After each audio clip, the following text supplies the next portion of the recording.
Hello and welcome back to another installment of Eamon on Track. I am, of course, your host, Eamon Mader, and today I have invited my father, David Mader. Introduce yourself, Dad. Hello, this is Eamon's dad. Yes. And today we are going to be talking about Jesse Wells' studio album, Middle. So, Dad, I was wondering, why did you pick this album to bring on the show? Well, I actually gave you the choice because I said, let's do one of these Jesse Wells albums because, I took you to one of your first concerts officially, last fall, and it was a Jesse Wells concert at the Danforth in Toronto. So I thought that, since you've been off for 2 years now, attending school, I thought this might be a good one to come back on right now. I think it's apropos for the time period we're living in and the kind of artist that Jesse Wells is. And I don't know if everyone's familiar with him, so I thought it might be a good opportunity to look at it. But I was like, let's do Jesse Wells, and then I offered you two options. Basically, I said let's either let's do this album, which is what we're going to talk about today, the middle, or the other choice I thought would have been good was the other, what's called Under the Power Lines, which is more of a compilation album. Right. It's more of a greatest hits than anything. Now, I did admit I was tempted by that one because that's got all his big hits, all his famous songs, all my favorite songs. So like The Poor, War is and Murder, all those songs are on there. But I was interested in looking at something a bit more studio, a little bit more structured as an album. Yeah, so Under the Power Lines, which again we're not covering today, but that's more of like and Jesse Wells as an artist, he developed, he's been making music most of his adult life and even in his adolescence, but he made a whole bunch of YouTube and TikTok videos of different songs, a lot of them politically motivated, a lot of them got a lot of humor in them. And so he made a series of songs that he promoted through social media, over a period of years. And then this is the album that comes after it. That's more of a fabricated the right word, but it has more intent. It has more existence as a true album. It's only a 45 minutes. Yeah. Which is that the other one was like an hour at least, or like an hour and a half, I think, at least. Because it's like it would have been over 40 songs or something, whereas this is like only, I think, 12, 14 we're covering today. And that's the other reason I didn't pick that, is because I don't like especially long run tracks.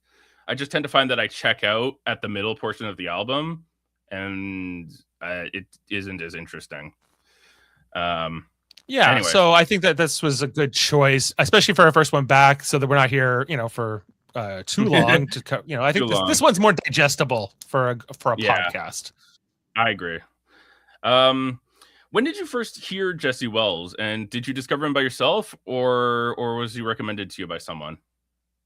So I did not. I had never heard of Jesse at all until your uncle Jeff, my brother, introduced me to him. Actually, with one of the songs that's on this album. It's the War Isn't Murder song, which I believe is the last track, if I'm correct. War is a God? That's the song I think you're referring to. War is a God? No, so I think in some versions, like War Isn't Murder is considered to be part of this album. It's not listed as one of the 12 official tracks. Maybe it's like more like a bonus track. Okay. I've seen included on some versions. War is a God is a different song that is on this album for sure. And War Isn't Murder was the first song I saw him do. It was while it's a YouTube video you can watch where he's playing Farm Aid, the fundraiser. It was a very poignant song. It's a well-crafted song, but it's also got a strong message to it. It's very relevant too. Yeah, which is Jesse Wells, he's born in 1992. So he's 10 years older than you, and he's 10 years younger than you. And 9 years younger than me. So he's right in between you and I, age-wise.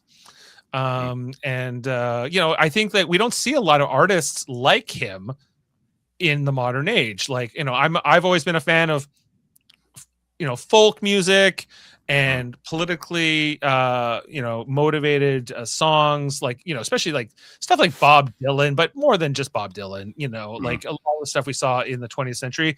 And tracing back to our folk roots, we're of Nova Scotian descent, Eamon and I. And I think that tradition passed down through the Scots and the Irish, that is part of what the culture is made up out there. I think really resonated with me when I heard Jesse, because I'm like, well, this is an artist that he's from Arkansas and he's from a different part of North America than us, but there's a lot of commonality here. It's part of the reason I don't like all country music, but it's often the reason I do like some country music is because of those connections, the storytelling, the ability to convey a thought or an idea with a song versus just it being pure entertainment. And so a lot of Jesse's songs are like they really hit you, in terms of how poignant they are. I definitely think that's a relevant consideration, because when I think of a lot of the music I hear, especially just like on the internet or on the radio or something like that, it's either like pop, which is fine, but sometimes you want something more than just pop, or it is political music. But I tend to find that a lot of the political music I hear is bad political music. I'm not going to name names, but like it's hard to find good somebody saying a message who I think is actually a good artist. Yeah, because I think you can have a song that has a message, but it can be a bad song. It doesn't mean it's catchy. It doesn't mean I'm going to want to replay it. Like, I think that Jesse has that good balance of being talented and having something important to say about a lot of things. And, like the guy's music catalog is extensive.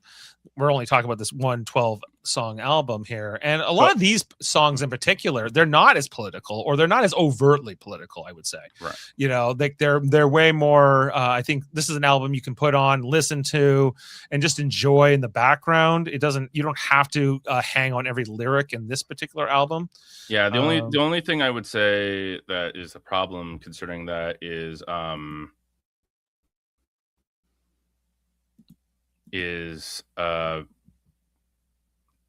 War as a God. That's like the really big political song of this album. I agree. That one is, but that's only one of the 12, right? And I would say that the other tracks, they're all saying something, but they're much more subtle. Is what I would take from this this album. If you really like studied the lyrics, and then you have to like kind of sit there and think about them and interpret them. Whereas like when you watch like, War Isn't Murder or his Cancer song, or, a lot of the other songs he's made, those ones from Under the Power Lines, like there's no question what they're about. You can really, figure that out. These ones you have to kind of like interpret more, if that's your thing. Yeah, I would definitely agree with that. Moving on to the album's cover. Yep. Oh, okay. Yeah, I mean, it's not anything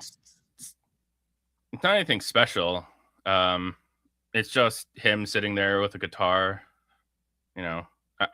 It's pretty simple. Like it's a pretty simple album. It's pretty simple. It's a pretty simple album cover. Yeah. Yeah, and so this album, like, you can say the album cover is, maybe a little simple, and maybe it is, right? But I think this was the album too. The reason I suggested it was because it's kind of the one that really got noticed. So after he made all those protest songs, like, The Poor, Cancer, United Health, he makes this album that gets way more, like, I guess, cred with him with, like, I guess, true musicians. And more because he got noticed around, a couple of years ago, and then he makes this album, and this one, it won best folk album. No, sorry, that was so Under the Power Lines won the best folk album, but this one best Americana album, at the Grammy Awards in 2026. And on this album, what else do we? So it won the best American roots song for the. What?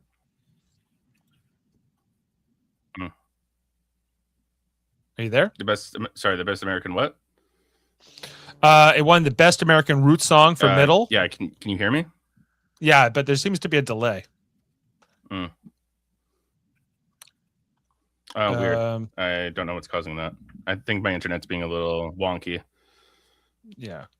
Best Americana Performance for Horses. So he won nominated for 4 Grammys three Grammys for this album alone. And then, as we mentioned, Under the Power Lines. Did he win any? I don't think he won any. Let's see. We can check that out.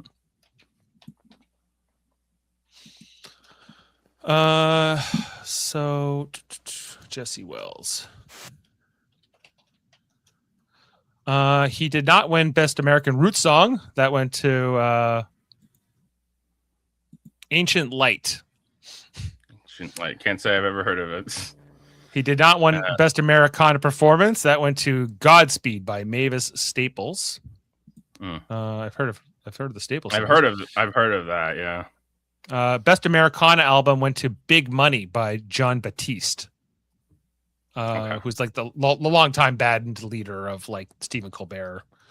And he also didn't win for Under the Power Lines. That went to I'm With Her.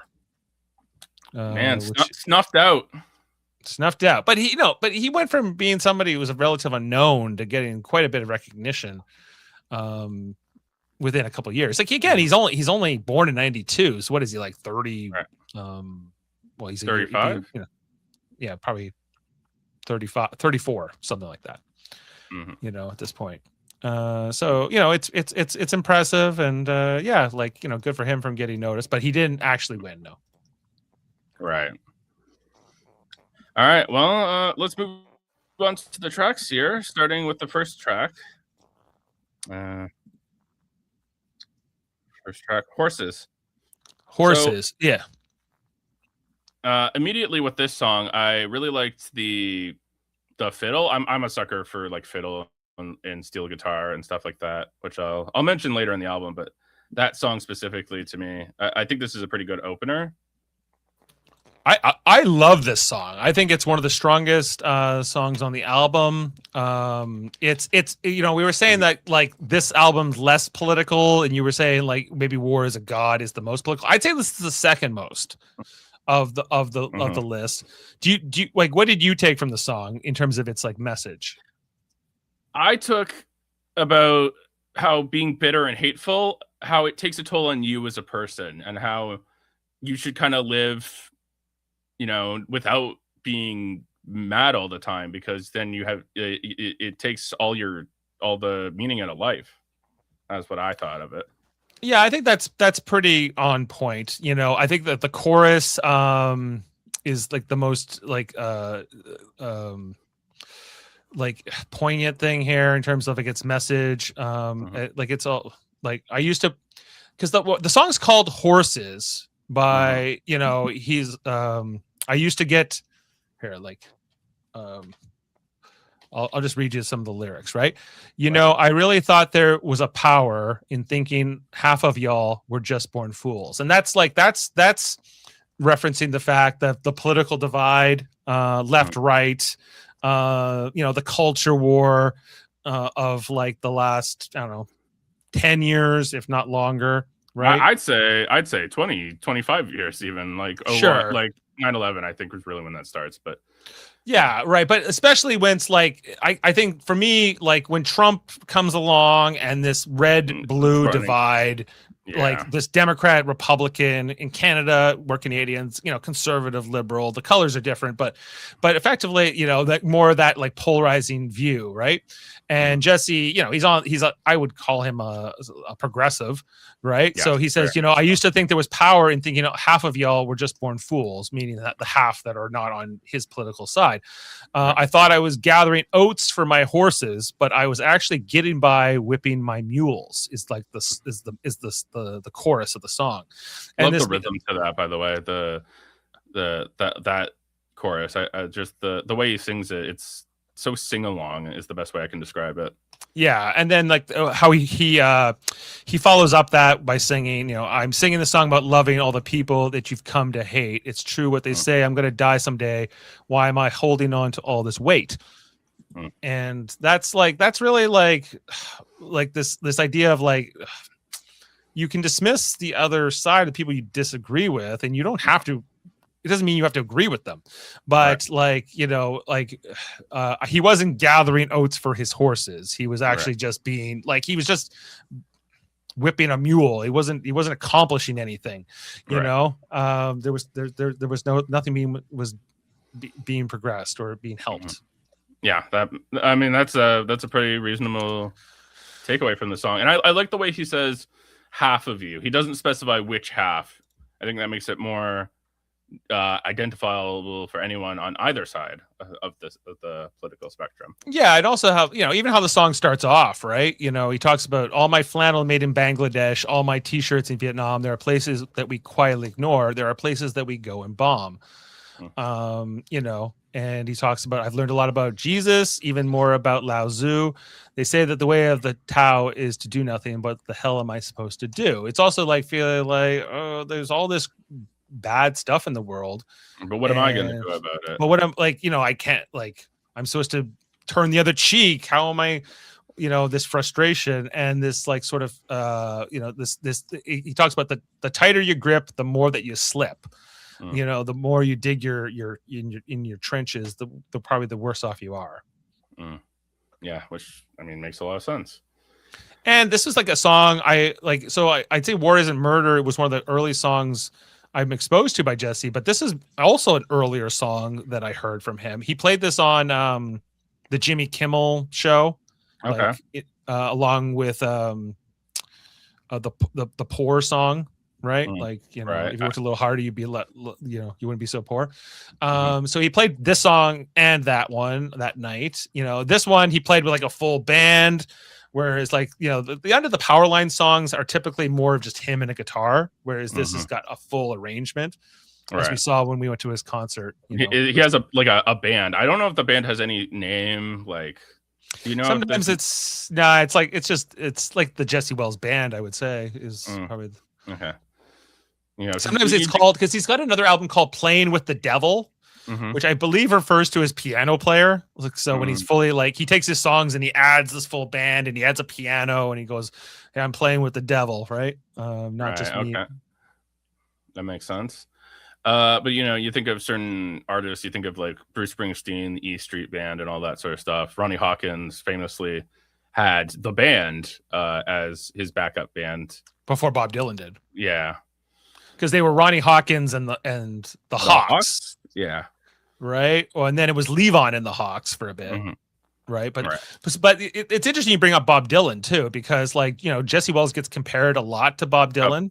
Yes. And he talks about Bob Dylan being an influence, as well as like Kurt Cobain, right, being a big influence for him. That makes a lot of sense too. And I see a lot of that, not in this song as much, but like a lot of the other songs that come later in this album. I'm like, yeah, I see a lot of Nirvana here. And there's being this sort of message around angst and frustration and everything else. But back to Bob Dylan, like the fact that Bob Dylan starts off as this folk singer, right? Like just a guy on a guitar. And then when he started playing with the band, which was, the Electric, the Electric, that was considered selling out and becoming like a bad person and giving up on the movement and everything else. Also commercialism, right? Because obviously like the more like brought together arrangement, a full band is more, it's more commercial. You can sell it more than just a guy on a stage with a guitar, which is, people like that too, but it's not as mass appeal. No, and going back to Cobain for a second, I think that Cobain makes a lot of sense, because not even just like look at Cobain and then look at Jesse Wells. I can even see like just they look similar. Yeah, they got a similar energy. Just how they like, even if you watch old Cobain interviews and you watch it when Jesse Wells gives an interview, like it's kind of a shyness, I would say, but also a lot to say underneath as well. Yeah. Now, do you have anything else to say about the song before we move on? It's a great track. Very easy to listen to, and it's got a good message. So yeah, not much more. I think we covered it. Yeah, no, I think it's pretty good. Certain I'd say this is a good second song. It keeps the momentum going pretty well, you know. Yeah, so this one, like, it's good too. It's more of like an easy listening song. Mm-hmm. Um, you know, what I do to be certain. It's about, I think tying back to that the horses song and thinking you got all the answers. Right. You know, like it's really impressive some of the lyrics he puts together in this song. You know, I heard the quasi psychedelic jester gladiator on his compound in the flower of the Mexican War. You'll become what you hate if you seek to replace what you hate. I've never seen it more. It's a hard way to find out. You don't want to be a horn when they're already blowing in the middle of a storm. You know, it's like it's really well written poetry. You know, It's yeah, he's a great poet. I think that it's beautiful, and also like just makes you think. It's really well articulated, and it makes its point pretty well. Yeah, and this verse in particular too, I really liked. He goes, I see that hate has some pep in its step. I would too with that big blank check. All that back-ass preachers out in Oklahoma getting high, stoned on their own aromas. It's a hard way to find out it ain't about love. That fear is a comfort. It fits like a glove. Right. You know? Yeah. And you know, it's more of like, it's a little bit more of a softer song, but you know, it's very, like I said, very like easy to put on and just kind of do what you're doing and listen. I really like, so I mentioned before, I really like fiddle. I also really like steel guitar, and so the steel guitar in this song really appeals to me. You know, that's an instrument I just love, and I think it's done pretty well on this song. Yeah, and it's interesting that he you know, so I guess he wrote this episode or this song in 2024. And he, like, as a Star Trek fan myself, he says, I'm writing to you from Earth, Stardate 2020 and 4, which, you know, kind of a Star Trek reference. So I'm interested if he's into Star Trek to reference as a star date. Right. Is that, can you like discern star dates? Is that the thing you can do? Would that be like a no star date? Okay, so if you're not a Star Trek person, so star dates, like the reason they would say star date, you know, and they would always give us a random number, it was just the show's way of telling us it's set in the future. But you know, so I don't think it's that tied into with it, but it also ties like with the whole thing with this album he called The Middle. You know, he references the middle several times, different versions of what the middle means. You know, in this song, it's like the third line, in the middle of an ocean, and I can't hardly see the shore. It's a hard way to find out. You don't want to be a sailor halfway across in your mother's trailer. And yeah, you know, that speaks to me a lot, because oftentimes I find that, you know, we can go back to the left right-ism of the previous song. I find that I'm not really like, I lean left, but I don't really consider myself hard left or hard right.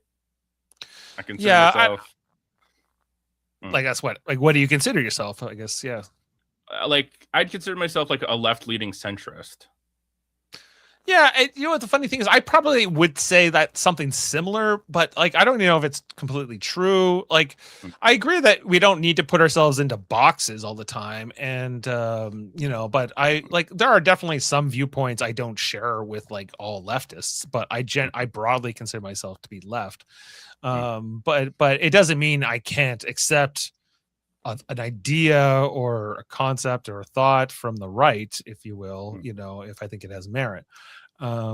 So, you know, but like, I don't believe in subscribing to a pure ideological viewpoint either. I don't either. Yeah. All right. Anything else before the next track? No, that covers it. Good one. Yeah. Okay. I'm sorry. So, I'm gonna be honest. I did not expect a blues song from Jesse Wells. I mean, it's not really out of his wheelhouse, but like, it just didn't immediately come to my mind. And when I heard it, I was like, oh, this is interesting. Yeah, I'm sorry. I feel so goddamn bad. I'm sorry. I'm the worst thing you ever had. It's definitely like a song about self-doubt and yeah, blues, I guess, is the right theme. Being sad. Well, it's a blues song, right? It's got that. Yeah. Yeah. I can only describe it as like "Ain't No Rest for the Wicked." Like it's got a very similar rhythm to that. Yeah. Yeah, it's like it's for me, it's a transition track in this album. You know, like it's not something I probably would listen to in a vacuum, but within the album, I think it makes sense. Mm-hmm. Yeah, no. My main problem with this song actually is I feel like that I'm sorry" goes on a few too many times and a bit too long. Yeah, the song's like 3 minutes and 17 seconds in total. So I don't know. You know, it's okay. It's not my favorite track by any means, but it's okay. No. Yeah. On to the next track. Fear is the Mind Killer. So, classic. I mean, that's obviously a classic statement. People have said that a lot of the time. Yeah. This was the song I was listening to right before I came on the podcast. It was like it's a really deep song, and I'm just sitting there with the lyrics on the screen trying to follow it, and I'm like, okay, like compared to some of Jesse's other lyrics and songs, like this one, it's deep. It's like you got to really, like when I say you got to really sit there and analyze this one, I was finding myself doing that and not answering all my questions about what the song's even about. Yeah, that's fine. That happens sometimes, Yeah, but musically, I do think the song's good. And like it's not that I don't think it's good lyrically. I just think you don't necessarily know what it's about. But like I think the title, "Fear is the Mind Killer," like fear is bad. It leaves you with nowhere to run. Plant the seeds of hate within you. Fear, right? It's about not giving in to fear. And also it's about the impetus of bigotry, I think. How fear becomes hatred. Yeah, and it's funny because it's got a good like little hook there too. Like, how was I supposed to know that my soul was gonna grow into a big soul flower? Like it's catchy. Yeah. Like my favorite part was the chorus. I felt like the layered vocals gave it an anthemic quality to it, almost, for lack of a better description. Yeah, like it like I think that this is more of the stronger songs actually on the album. Yeah, that makes sense. Wheel. Okay, so I'm not gonna lie. When I was listening to this song on the album, this one doesn't stick out much to me. Wheel. Sorry, I have to remind myself. Yeah, that's kind of my point, though, is that it's a pretty standard song. This one doesn't stick out. Like when I was listening to this album, there were certain songs that stuck out to me, and this was not one of them. Like it feels a lot like some of the other songs. It like I would agree with you. Like it's not a bad song. Yes. We're talking Wheel, right? Yeah, Wheel. You still have the Fear is Mind Killer up. Oh, I apologize. Yes, I need to change that. Yes, there we go.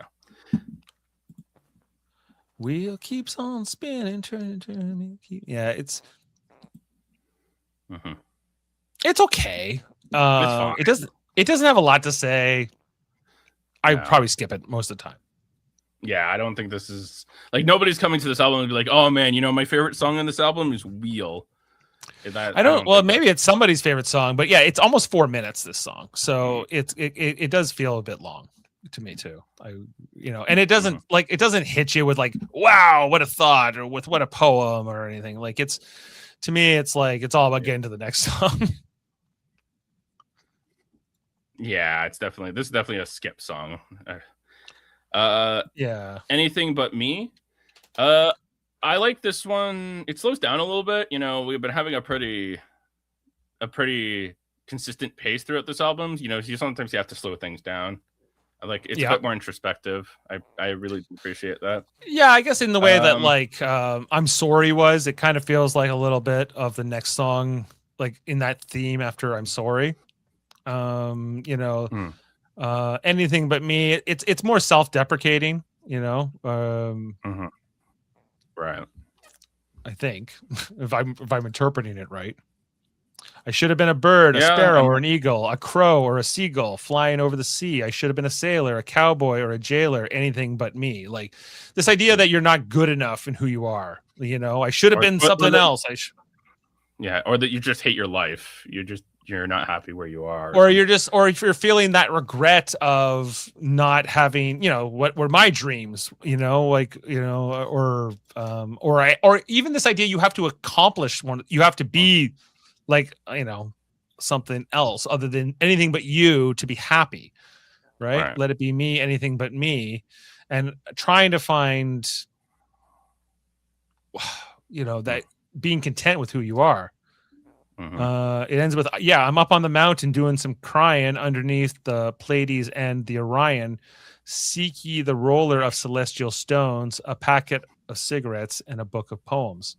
I should have been a bird, an eagle, etc. Like the goes to the chorus. Yeah, it's a good song. I think this is. I would give this like 8 out of 10. It's a good. Yeah. So something that stuck out to me is the songs that I realized this going through the album, but this is the song that really cemented to me that, well, I consider Jesse Wells a folk artist. This is a country album, or at least like a country folk album. It's like Americana, whatever that means to you, because I think it's kind of a generic term in the genre sense, right? It's like this. It's somewhere between country and rock and blues. It's kind of a catch-all term. Like when I think of Americana, I often think of the band. You know, I think of Bob Dylan. And I've always hated the term Americana because, like, when you think of, there are so many Americana people who are Canadian. You just mentioned the band. You know, there's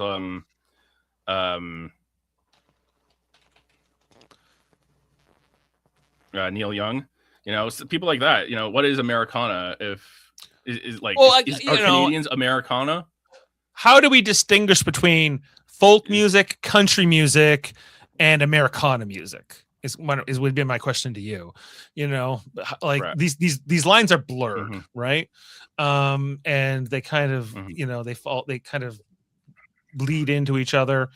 You know, so like, so you're thinking Anything But Me is more of a country song to you, or? Yeah, just in the sound of it, not necessarily in the lyrics, but just sound. You know, there were some other songs that really came across that way. I guess like you know, anything with that. It's probably that banjo in particular that I think this song does use, that you're getting that from, you know. Probably. Country, like if you have a cowboy hat on, you're definitely a country song, like, you know, in my mind. It's kind of a certain twang to the singing that makes that for me that makes it more country, and I don't think Jesse does that really in most of his singing. But he, you know, the guy's from Arkansas, you know, he's got to have a bit of that in there for sure. It definitely makes sense that it's there. Yeah, like it's not fake or anything. It definitely makes sense considering, where he's from. Like what other artists have fallen into Americana? Like, you know, even like the Lumineers have been called Americana, and and Mumford and Sons, right? Bands like that, right? I wouldn't really consider those Americana artists, but yeah, I mean, even Simon and Garfunkel, or, you know, like the early days of it, right? Right. You know, it's like I guess it's like asking what's the difference between rock and classic rock, or what's the difference between hard rock and heavy metal, right? You know, like there are differences, but it's very vague what those differences are. Right. Well, like how do you like even Nirvana? Like let's take Nirvana, right? Like are they a rock band, right? But are they an alternative rock band? Rock grunge. So we would say they're different than like the Eagles, right? Yeah. Or somebody like that. I've always hated the term pop and alt because those don't describe anything about a genre, right? Think about it. Like, you know, you can think about like a modern pop star. Like let's talk about like I don't know, like Taylor Swift, I guess. Think about Taylor Swift. Yeah. And then think about Michael Jackson, right? Those are both pop artists. Right. They're from different time periods. Yeah. But they're completely different musically. Well, pop in particular is like whatever is popular is kind of Yeah. where the name comes from, right? It's And not a so, definition of the sound. It's a like, definition of does Taylor Swift not fall into country and rock? She does, but you know, like, well, does in her earlier stuff, like but Michael Jackson won rock and roll awards, you know, even though he yeah. was considered pop or the Prince of Pop or all this, right? Anyway, you know, like there are certain genres that are very distinct, but I would not say There are this is some one. that are very vague. Yeah, for sure. Moving on to Every Grain of Sand. This song didn't stick out to me much on the album either. It's probably the weakest song on the album, I think. It's got like a country, like an island vibe is the best way I can describe it. It's like you're on a desert island. But Yeah, just about 3-minute song. I don't like, I was again like it's kind of an introspective song for me. Every grain of sand through the hourglass, every grain of sand, I'm going to squeeze everything I can out of every last grain of sand. It's about getting the most out of life, you know. So I think speaking to his personal philosophies, you know, and how he looks at the world. Right. That I mean, that makes sense. I like the lyrics, but I just don't. This wouldn't be a song I come back to musically. This is like the most country kind of a start to it, or even bluegrass. Yes. Yeah, exactly. I completely agree. You know, like to me, that's like old school, like bluesy bluegrass. I think is yeah. It sounds like something that like my grandfather would listen to. You know, he's a huge country fan. It sounds like something he could listen to. Yeah, you could see like Johnny Cash or somebody singing this song. Like that's how like it definitely, so more so than the previous song. I feel like this is the most country so far. Yeah, I would agree. But old school country, not like modern country. Yeah, no, absolutely old school country. Like I said, something that my grandfather would listen to, or even your great grandfather would have listened to. Yeah. Simple Gifts. You know, I think this is a nice change of pace. You know, on this more produced album, this sounds like it could have been on like Under the Power Lines or something like that. It's more of just Jesse and the guitar. Like this would fit under the Power Lines. I think you're right with that. How long is this song? This song is 3 minutes and 14 seconds. You know, do you feel like it's paced well? So it's okay. I'm just looking at the chorus. When true simplicity is gained, how much then is lost? I invested in them feelings. I paid dearly for them thoughts. In the cockpit of a spacecraft unknown with an acquaintance, it occurred to me my mind was probably overdue for maintenance. You know, some clever stuff here. Yeah, I mean, it's Jesse's an amazing writer. I think that's one of the main reasons you come to him as an artist. But you know, it's just nice. Right, like when he ends the song, when true simplicity is gained, how much then is lost? When will then I be self-assured? Will then I be self-assured? How I envy all them stones, they never say a word. So yeah, it's I guess what's your interpretation of that? I think it's like it's the idea of envying inanimate objects, and that it's hard to be a person sometimes and try to sort out all these ideas in this world and what you believe in. And you know, that's basically what I take from the song is that sometimes he's like, I'd rather be a stone, you know, I'd rather be I'm sure that's a thought that a lot of people tree or something like that, you know, but also this idea that like life comes with inherent risk and cost to a certain extent. Like once you say something out loud, people can criticize what you said. Once you know, have any kind of a notion or a belief, it can be torn down, right? That can be really hard. Yeah. And that's the idea of simple gifts. Yeah, I mean, that makes sense. I don't really have anything else to say about that. Now, starting with this track, "Why Don't You Love Me," I think that the strongest part of this album is absolutely the last 4 tracks of this album, and this is a great start to it. I really like the way it starts more somber. I think this is probably the most somber, maybe not most somber sounding, but like one of the more somber sounding tracks on the album. It's somber, but I really love the arrangement on it. I get real like Fleetwood Mac vibes from this song. It's like just the way it's brought together, and I find it's pretty easy. Like this song is very good to put on in the background, maybe compared to some of the slower songs on this album. I feel like you can like it's very engaging. Like you could put this on at a party. Yeah, it's fun. Oh yeah. Yeah, that makes sense. And I didn't really get anything much out of it. Like, I guess it's about confusion. Is kind of what I got. I don't even know if it's about love from a person. I think it's more about... we can analyze it. Why don't you love me? Because I don't really know if I understand what the song's about. Okay, it starts off with, "I was reading Blood Meridian on the hood of my car, fantasizing wild ponies and electric guitars. I was contemplating storm clouds on the edge of the sky. It's best you don't ask questions if you can't handle why. Why don't you love me, honey? Why can't it be love? What's it got to be? Anything. Why ain't I enough? Why don't you love me, honey? What can I prove? I just as soon you hate me than try to make do. I just as soon you hate me than try to make do." So I don't really know what the song's about. I guess maybe it's about not asking questions you don't want the answer to.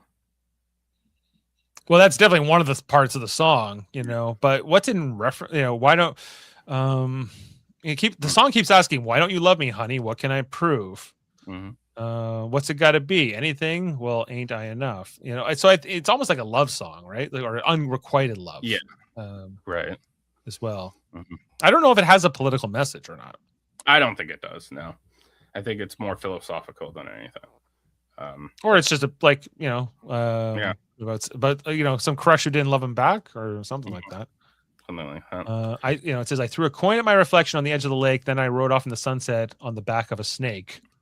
Some say the devil is a woman. Some say the devil is a man. I think the devil is a painting. You just don't understand."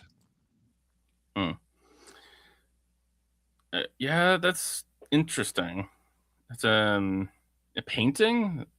You just I think that because it's saying what's the devil, right? Some say the devil is a woman. Some say the devil is a man. I think the devil is a painting, or I guess an idea, right? Like a fabrication, like a work of fiction. You just don't understand. Maybe that's what it means. It'd be fascinating to actually ask him these questions. Like, what is this? What are you trying to say with this? Yeah, that would be. What does it mean? What does it mean, Jesse? What does it mean? Tell me your secrets. Yeah. All right. Moving on to the next song, "Rocket Man." When you mentioned at the beginning of the show how we went to that show with him in Toronto, and this was one of my favorite songs when we went there. He did play that this night, didn't he? Yeah. Right. Yeah, he did. I remember this because I remember the guitar. Yeah, it's got a great guitar riff. Yeah, it's I almost described it as galloping. Is the way I wrote it down. Galloping, yeah. It's got a real good rhythm to it. It's kind of like an old timey, by old timey I mean it feels like a 60s 70s rock song to me. Yes, I could definitely see that. I could see the band playing this. I could see artists, even the Eagles, playing a song like this. It's good. It's rock, and it's. I don't know. I was studying the lyrics, and I was not I felt like it might even be about AI. Yeah, why did you get that? Okay, well, because he says, "On the 8th day, man made a machine likened to his image. Then we were there like those who dreamed. And he argued whether or not it would kill and eat his village. Then we were like those who dream. All the stones that broke the bones came aim the soul within you. Time's just a thing you live through, baby." I don't know. I was like, I don't know what this song's about, but it's interesting. It's like, I think that's the whole thing with this album is like compared to his other songs, like we said, Under the Power Lines, where he'll make a song called like Red, which is all about like, Trump basically and Trump's administration. You know exactly what it's about. But like with songs like most of the songs on this album, you're like, I don't like, it's like poetry. It's mostly poetry you're left to interpret. Yeah. I think is kind of like the main thing. There's definitely meanings there. It's just vague. Yeah. And I think deliberately so. I think after however many songs he wrote that were pretty much on the nose, I think part of him wanted to do something a little different here, like do something just more purely artistic, and musical and more open to interpretation. So I think I think the fact that you and I are like, I don't know what this song's about is kind of on purpose. Yeah, that makes sense. And we talked about Dylan again. Dylan was known for intentionally cryptic lyrics. Yeah, intentionally cryptic. Yeah, but it's a good song. Like it's very great song. Yeah. It's one of the better ones maybe on the album. I think so too. And then onto the penultimate track, War is a God. This is maybe my new favorite Jesse Wells song. I'm not gonna lie. This was my favorite song on the album.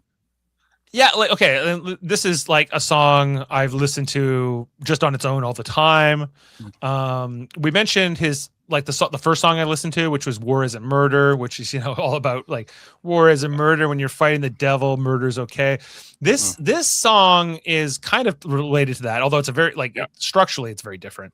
War is a God is all about America, right? And this idea of like, what if I think talk about the whole American military industrial complex, right? And what if war is a god and we're just super superstitious? Right. We are so religious. We have to bomb everybody. We have to, inflict this pain on the world. And it's got that. It's got that any end justify the means. Well, but also like this fervent devotion to war, like in the same way religion is. I think a lot of Americans have, that's very much a thing. A lot of Americans, I think, have this very, to me, weird pride in the American military. They think it's something you can't criticize. Well, there's that, but it's also, I think, like a lot of people have their jobs tied into it. Like they either work for the military or they're a contractor who makes, whatever. It could be missiles, it could be bombs, it could be, their equipment. But that there's a kind of there's a lot of business to it.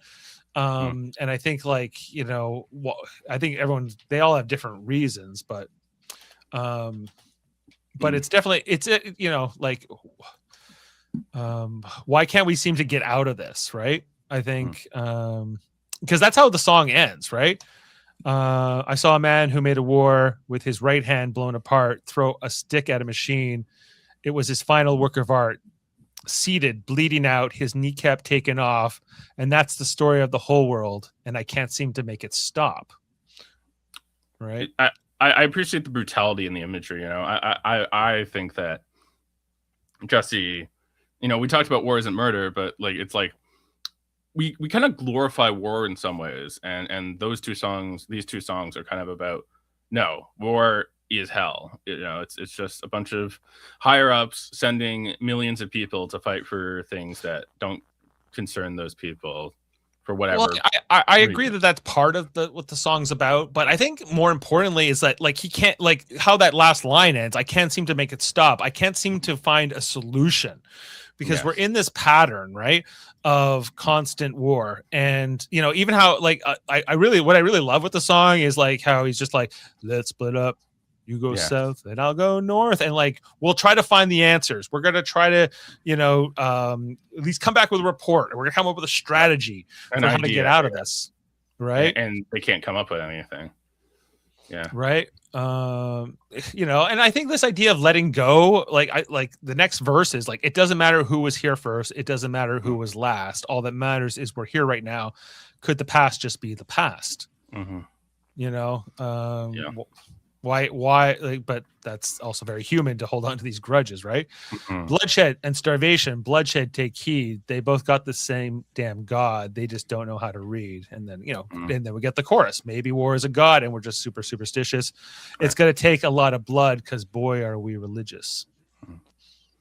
Yeah, and then the follow-up line is that, as I believe, we all have the same damn God. We just call them different things or something like that. Yeah, well, maybe man didn't make the war. Maybe war is just a god. And every bullet, every bombshell, meditations thrown aloft, bloodshed, starvation, bloodshed and pain. We all have the same damn god. We just call it different names, So like Yeah. it's we almost like the cycle of violence, I guess. Mhm.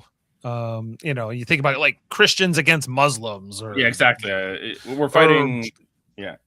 whatever, right? Like this idea that we're so devoted to our ideology and our belief system being the correct one, and seeing and I have to defeat my enemy to serve my God, right? Right. To sort of a higher power, a greater Yes. calling. Hmm. Yeah. No, that's a great interpretation. I think again, this is the best song on the album, and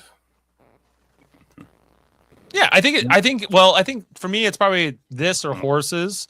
yeah. I think that Horses, like more like the other tracks, is a little bit more open to interpretation. This song, you don't have to question what it's about. You know exactly what it's about. Yeah, I'd agree. And then finally, Middle. This is the last song on the album. This is the title track. Yes, and I think when you put it like that, I didn't even think about it in the moment, but as you were spelling out the whole idea of middle through this album, I think that this makes sense for the be last track. It caps the themation of that, being in the middle of things. Yeah, like this song is a little slower.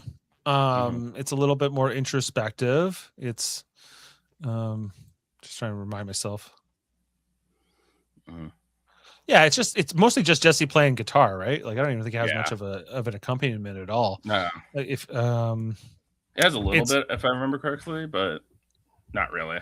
Yeah, what does he say here? When the devil plays his fiddle, I'm gonna meet you in the middle, friend, with my silver droid companion beeping at my side as we gazed into the moonset, wondering where in space we'd hide. All the green skinned Star Wars. As we I feel like gained that's into a the Star moonset, Wars reference. wondering where in space we'd hide. I don't know if it's a Star Wars reference, but then he says all the green-skinned princes in a system far away saying proverbs I can't mean in a language I can't say. Like it's I like the song. You can listen to it for sure. It's definitely more of a quieter song, an interesting one. It tells too. Yeah. Ironically, he puts it at the very end of this album instead of in the middle, which is where I would put it on a song called Middle. Oh, this is the funny thing about things like that. They don't always end up how you think they're going to end up. No, I guess not. Anyways, with that's all the album. So, yeah. Yeah, we got. Well, hey, all 12 tracks. Good thing we didn't do it to the power lines. We would be here for another hour. I know we would be not even another hour. I think we'd be here for like 2 hours. But let me just put up the. We got a comment here.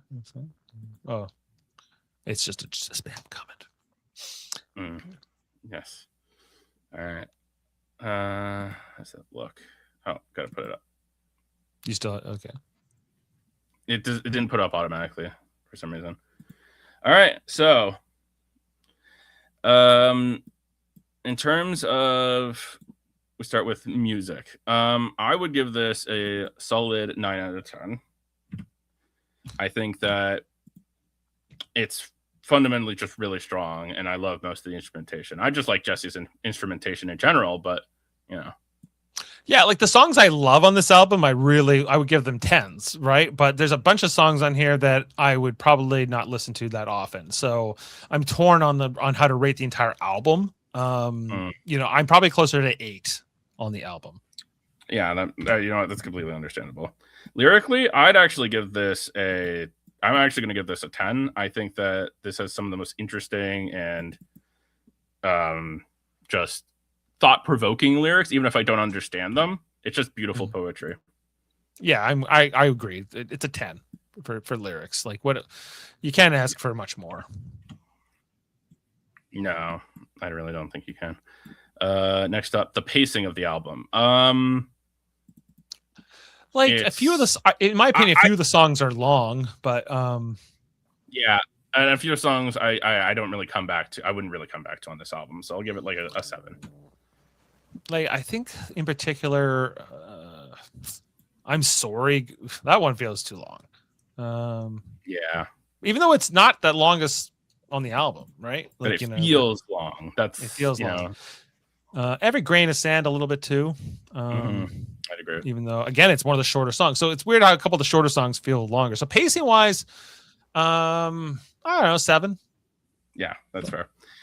Visually, I'll give it like a 5. It's nothing interesting. It's just a guy with a guitar. Just a guy with a guitar and a font and a script, like a cursive font. So. Yeah, that and so, sometimes that's all it needs to be, but like still not changing. It's not changing the world. Yeah, visually, I'd give it a 8. Yeah, that's fair. That might be a little high, but I would feel bad going lower than that, I guess. That's fair. Production, I'll give it a solid. Yeah, I'll give it a solid 9. I think that the production really helps. The way the album sounds. Everything. Well, do you think there's anything on the production that sounds bad or subpar? No, I just think that there's better. You just think there's better.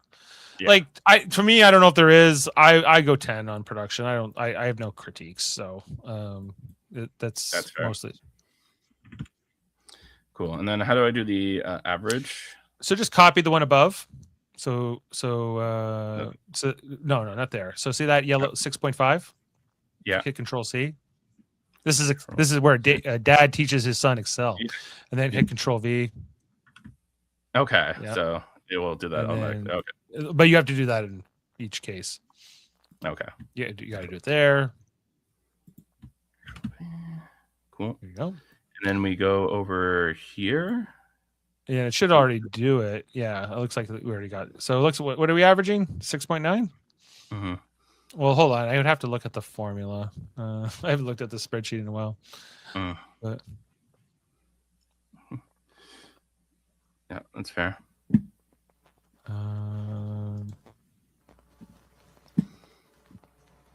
Seems to be. Yeah, so my pacing score really brought this down to a 6.9, which I feel like does not represent how I like this album. But yeah, I guess it's getting a little skewed by that. Yeah, let me have a look here. Okay, metal. Oh yeah, you don't because 6.9 is not for this album, Eamon. That's for that's for the previous album. Yeah, we're at 8.3. Oh, okay. Just gonna make sure that's. Yeah, I'm just gonna hide this for now. Yeah, we're at 8.3. Cool. There you go. So yeah, where do you want to go from here? Well, I think this is a really good album. What are your thoughts overall on this album? Like, I wish you had picked Under the Power Lines in some ways, because I think we would have had more to talk about on some of these songs. But like, it's like, so what I think we could do that album later. I just wanted to have something a little easier to ease I get into. It. Yeah, so for me, like there were three like big hits on this album, at least 2. I think Choruses and War is a God. I think these 2 songs in particular are the big standouts in this album. Yep. And I think a couple of the other songs are good too, like but are they huge hits? Like I think the biggest one for me is probably Middle, and then Rocket Man might be the one I would recommend to people. I would actually switch those 2, but yeah, otherwise I pretty much agree that those are the big hits from this album. I don't think this album, like in Jesse's repertoire, is like a must listen to, but it's pretty good. Yeah, I think this is like the one where it's like, again, he was trying to be something more than just the protest song guy, right? Yeah. And I think he accomplishes that in this album. Like, For sure. like I think he's able to show off his talent, even if every song he makes isn't necessarily what I want on my playlist. You know, but they're not like, I don't hate listening to them either. It's just like, you know, I think that his protest songs are what he does really well. I'd agree. And That's his strong suit. but I don't think he should have to be only that. I think he's right to kind of make stuff like this. That's kind of everything. That makes sense. Yeah. All right. With that all wrapped up, I guess we'll do advertisements and then we'll wrap things up. So advertisements. Do we have advertisers? Or I mean, like, you know, the other shows. Oh, cool. You know, you got Super Mario Brothers going on. What are you guys talking about right now? Well, right now we're on hiatus, but we just wrapped up Survivor 50 back in May, and we're going to be starting on Survivor 51. And when does that start? That starts September. That starts September. Okay. How has the recent Survivor been? I was actually just before this watching like a downfall of Survivor video, and I was just like, oh, this will be interesting to talk to Dad about, because I know you're very interested in that sort of stuff. Well, like, it's like Survivor, like, I thought season 50 was really good. And I, you know, like, largely because they had a whole bunch of different returning people. Like, it was all was it all returning? I think it was. Yeah, it was all returning people. What did you think of the voting system On Survivor? Yeah, wasn't that the gimmick of the season? I remember reading up on that. It was like you had fan involvement. Well, it was called In the Hands of the Fans, and mostly I liked it. But when they tried to bring the celebrity fans in, I think that mostly fell flat. I think that because they bring in Billie Eilish at one point, and then Mr. Beast, I heard too, was on there. Well, at least Mr. Beast showed up on the show. Mr. Beast seems like he's a legitimate fan of Survivor, right? Whereas like Billie Eilish, she basically like lended her name to it, and it was called it was called the Billie Eilish Boomerang Idol. And like, it was idea that was meant to like boomerang back if somebody got voted out within her pocket. But she admitted on like the Amy Poehler podcast that she never listened to the show and or watched the show, and it was kind of just a promotional thing. So so there was that. And there was the other example with Jimmy Fallon from the Tonight Show, which is a weird decision to me, but yeah, he made like this twist that like ended up getting somebody like knocked. They had to vote themselves out of Survivor because of the Jimmy Fallon twist, because Jimmy Fallon basically made them do a challenge that he thought that they would win, but they didn't win. And then it was just kind of like, and then the person was super mad at Jimmy Fallon. So that part was funny to me. But I thought that the Mr. Beast came in for the season, and he basically doubled the prize money from $1 million to $2 million. Wow. So that's pretty cool, you know, and I think that makes a lot of sense considering what he's known for, you know, absorbing amounts of money. Yeah. Okay. That makes sense. So it sounds like he was the best guest of them, for sure. Yeah. And you got Trivial Debates. Have you guys done any episodes recently? Yeah, we just did a Babylon 5 themed Trivial Debates. I think it was 2 weeks ago, I think. Was it this past Sunday, or was it 2 weeks? I can't remember now. It's been a few days. But we finally did it. We were planning that out for months, and that was the 99th episode of Trivial Debates, and we are about to do the 100th episode, if you can believe it. That's exciting. You know, do you have we're bringing back the original crew. We're bringing back the original episode 1 people. So that's what, you, Jody, Kevin, and no, Jeff? It's me, Jody, Jeff, and Jerry McRae. Okay, that's exciting. Yeah, and that makes you host, I believe. Well, I was the original host, and I get maybe I'll still be. I guess I think that's the plan, is that I'll be the host again, and the same questions. We're gonna do the same questions from episode 1 again, and see if we get any different results. Okay, yeah, that's very interesting. What's going on in the you know, at UFP right now, or you know, the Star Trek shows and stuff like that? So yeah, over on the Live Long and Podcast channel, which is our Star Trek channel, every Monday we're talking different shows. We've fallen into a Monday and Thursday night pattern right now. So Monday nights we've looked at a bunch of different shows for a while. We did Enterprise, and then we did the Orville, and then we did For All Mankind, which is like an Apple show, and now we are into Firefly. We're doing Firefly right now. Yeah. And you're liking Firefly? It's fine. Mm. Yeah. It's like, yeah. That's interesting for me to hear because, Firefly is one of those always, why did it get canceled sort of shows. I see why it was canceled.